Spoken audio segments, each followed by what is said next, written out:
नमस्कार प्रिय बंधुगण आपण प्रत्येक प्रभु जीशुख्रीष्टर मधुमय नाम मोर आंतरिक नमस्कार।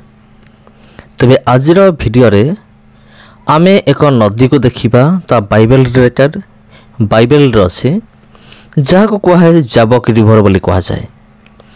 जाबक रिभर बा जाबक नदी को वर्तमान जारका नदी बोली कह जाउची इस्राएल देश रे। आउ एई नदीर गुरुत्व यह रही अछि जे आपण जानिथिबे आदि पुस्तक रे जाकूब बोली जड़े परमेश्वर को दास थिले। जाकूब एवं एसौ दुई जन ईसांकर पुत्र थिले। आ परमेश्वर जाकूब को बासिथिले। आउ एई जाकूब परमेश्वर को सहित मल्लयुद्ध करथिले जोटा कि लिखा अछि आदि पुस्तक तार 32 पर्व 22 पदरु 32 पद। आदि पुस्तक 32 पर्व 22 रु 32 ये लिखा अछि। तेबे प्रिय बंधुगण जाकूब केउं स्थान रे परमेश्वर सहित मल्लयुद्ध करथिले से जगह को आजिर वीडियो रे आमे माने देखिबा। तेबे प्रिय बंधुगण आपण माने ए वीडियो देखुथांतु एवं परमेश्वर को वाक्य मध्य आपण सुनुथांतु। अल्प समय मध्य आमे माने जाबक रिभर आउ एई नदी को आमे माने देखिया पई जिबा। तेबे आदि पुस्तक तार 32 पर्व 22 पदर एमती लिखा जाए। अनंतर से राति रे उठी से अर्थात जाकूब अनंतर से रात्रि रे उठी आपणार 2 भार्या और 2 दासी और 11 संतान को जाबक घाट रे पार करिया पई संगरे नेला। देखंतु एठी लिखा अछि जाबक घाट। पुणी सेवान को नदी पार कराई आपणार समस्त द्रव्य से पारिकी पठाई देला। सेतबेले जाकूब सेठारे एकाकी रहिला। तहु जने पुरुष प्रभात पर्यंत ताहा सहित मल्लयुद्ध कले मात्र ताहाको जय करि पारिले नाही। देखि से जाकूबर उरु देशर संधि स्थान रे आघात कले। ताहांक सहित ए प्रकार मल्लयुद्ध करिबारु जाकूबर उरु संधि खसीगला। अनंतर सेई पुरुष कहिले आमको छाड़ कारण प्रभात हैला। तो जाकूब कहिला तुम्हें मते आशीर्वाद न कले मु तुमको छाड़िबी नाही। एटा देखंतु प्रिय बंधुगण ये हउछि सेई जाबक रिभर बा जाबक नदी जहाँ को आज कह जाए। आज या को जारका नदी बोली कह जाए। बहुत लंबा। तेबे प्रिय बंधुगण तापर लिखा अछि 27 पद पुनर्बार से मनुष्य कहिले तुम्भर नाम कौन? से कहिला जाकूब।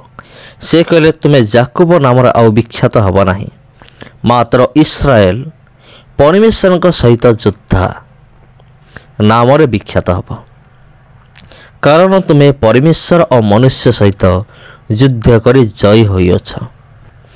तेबे प्रिय बंधुगण ये से जारका नदी बा बाइबल जहाँ कह जाए जाबक नदी बा जाबक घाट रे थिबा एक नदी ता आज मध्य प्रवाहित होउछि। आपण निज आखिर आपण देखुचंती।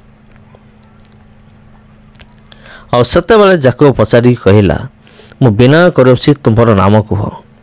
से कहले तुम्हें कि हेतु आमर नाम पचारुछ? तो से सेठारे जाकूबं को आशीर्वाद कले। सेतेबेले सेही स्थान नाम पनुएल परमेश्वर को मुख रखिला जेतु से कहिला मु परमेश्वर को मुखामुखी देखिले ही मोहर प्राण बंचिला। अनंतर से पनुएल पार हुंते सूर्योदय हैला मात्र से उरु संधि सकाशु छोटे चलला। ए हेतु इस्राएल रो संतान माने अद्यपि उरु देशर उपरिस्थ संधिशिरा भोजन करती नाही कारण से जाकूब उरु देशर संधिशिरा स्पर्श करथिले। तेबे देखंतु सेही जाबक नदी आज कि भली भावरे प्रवाहित होउछि। तेबे एहा कोनसी मनगढ़ा कहानी नुहे। आपण जहाँ भी देखौछंती साक्षात सही जगह अटे। एक्जाक्टली सही जगह सही स्थान जो स्थान रे परमेश्वर सहित आटे लेखा अच्छे जन पुरुष सहित याकूब युद्ध करथिले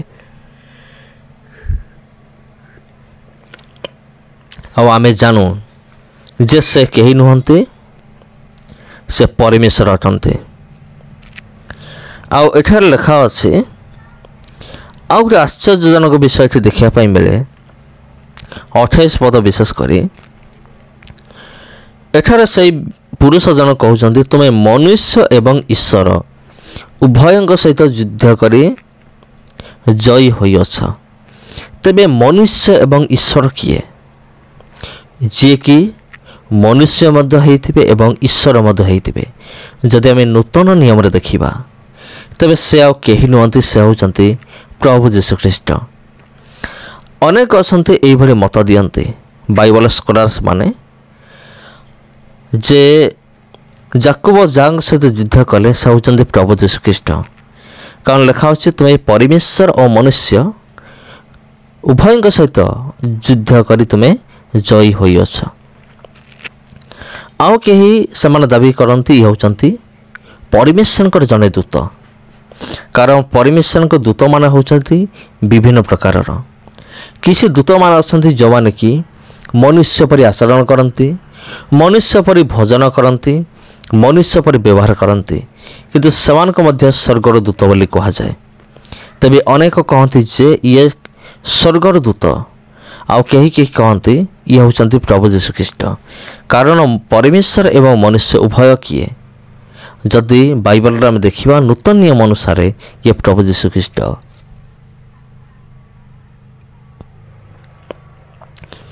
तेबे ख्रीष्टर प्रिय भाई भनी माने याकूब युद्ध कले जने पुरुष सहित प्रभात पर्यंत युद्ध कले।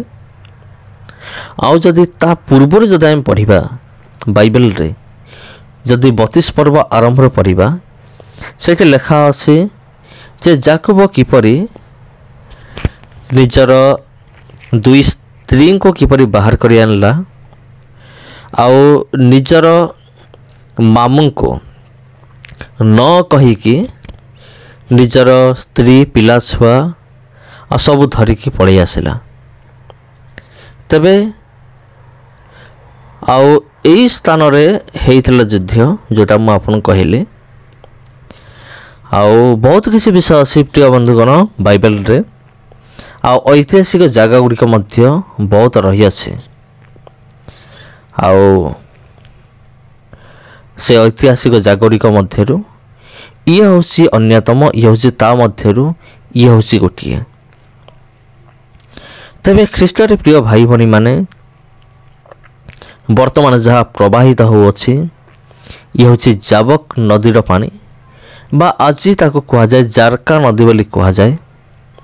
आ जाबक नदी बाइबल रे अछि जोटा कि आदि पुस्तक तार 32 पर्व रे आमे माने देखिया को पाइलु।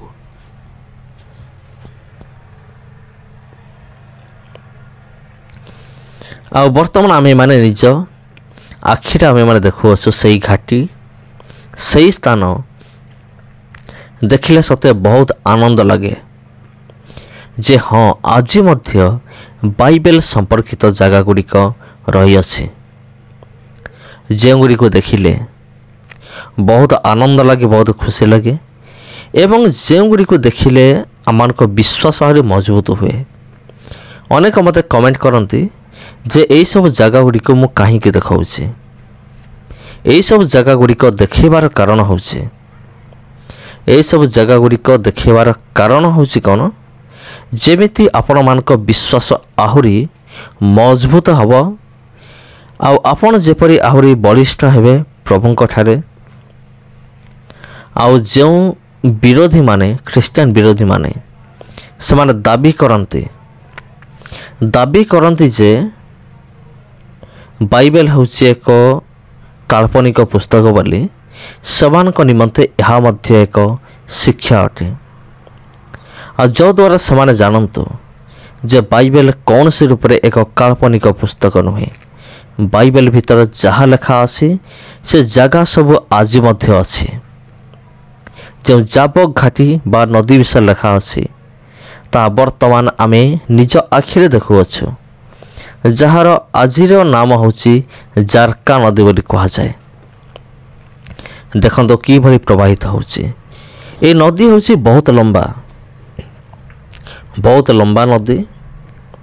ଆଉ ଜାରକା ନଦୀ ବା ଯାବକ ନଦୀ ଆପଣ କହିପାରିବେ। ଏ ସମସ୍ତ ବିଷୟ ଦେଖିଲେ ଆମମାନଙ୍କର ବିଶ୍ୱାସ ଆହୁରି ପ୍ରଭୁ ଯୀଶୁଖ୍ରୀଷ୍ଟଙ୍କ ନିକଟରେ ଆହୁରି ମଜବୁତ ହୁଏ। ଯାବକ ଘାଟି ଦେଖନ୍ତୁ, ଏଇଠାରେ କ'ଣ ହେଇଥିଲା? ଆଉ ଯାକୁବ ନଦୀ ପାର କରିବା ନିମନ୍ତେ ଆଉ ସେ କ'ଣ କରିଥିଲା? ନିଜର ପରିବାରକୁ ଆଣିଥିଲା।